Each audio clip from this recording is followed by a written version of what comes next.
Assalamualaikum warahmatullahi wabarakatuh. Pada kesempatan kali ini, saya akan memaparkan materi mengenai fonem dan alofon. Yuk simak video selanjutnya. Baik, yang pertama, saya akan menjelaskan tentang fonem. Fonem adalah satuan bunyi terkecil yang dapat membedakan makna dalam bahasa Indonesia.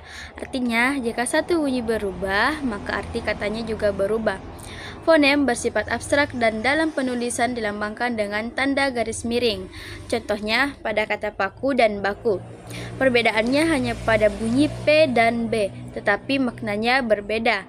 Begitu juga dengan tari dan dari, masa dan mata.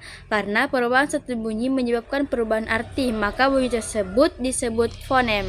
Nah, dalam bahasa Indonesia, fonem terdiri dari fonem vokal, fonem konsonan, dan fonem diftong.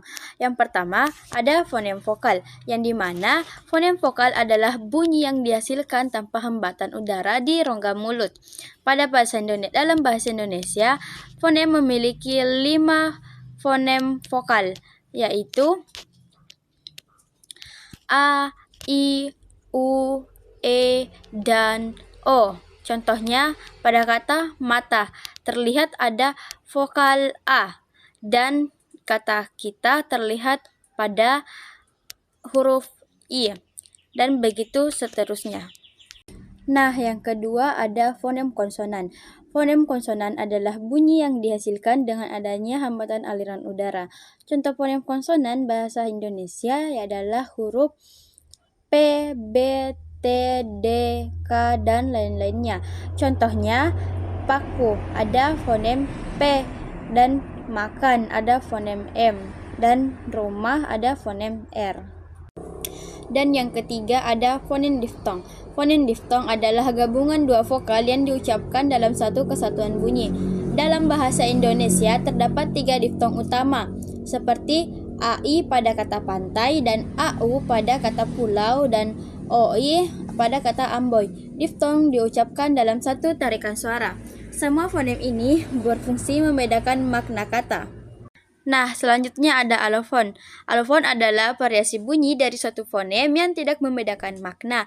Jadi, walaupun bunyinya sedikit berbeda, arti katanya tetap sama.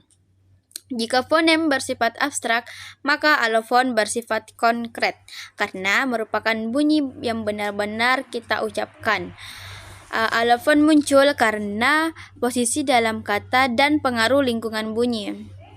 Alofon ada 2 jenis. Pertama, alofon bebas. Alofon bebas adalah variasi bunyi yang dapat saling menggantikan tanpa mengubah makna. Contohnya, kata sudah yang bisa diucapkan dengan bunyi H yang jelas, misalnya sudah, dan kata sudah yang bisa diucapkan dengan bunyi lemah yang betul-betul lemah, misalnya sudah, tetapi maknanya tetap sama. Nah, yang kedua ada jenis alofon terikat atau distribusi komplementer. Alofon ini muncul karena pengaruh posisi atau lingkungan bunyi. Contohnya, fonem N. Fonem N pada kata nasi diucapkan N, namun pada kata mangga muncul bunyi N, namun sedikit berbunyi sengau di belakang. Perubahan bunyi ini tidak mengubah makna dasar sehingga termasuk alofon. Nah, secara sederhana, perbedaan fonem dan alofon dapat dilihat dari fungsinya.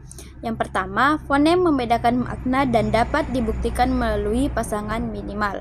Sedangkan alofon tidak membedakan makna dan muncul karena pengaruh lingkungan bunyi. Fonem ditulis dengan tanda garis miring, sedangkan alofon ditulis dengan tanda kurung siku. Sebagai kesimpulan, fonem adalah bunyi terkecil yang membedakan makna dalam bahasa Indonesia, sedangkan alofon adalah variasi bunyi dari satu fonem yang tidak mengubah makna. Keduanya merupakan bagian penting dalam kajian fonologi karena membantu kita memahami sistem bunyi bahasa Indonesia secara lebih ilmiah. Terima kasih. Wassalamualaikum warahmatullahi wabarakatuh.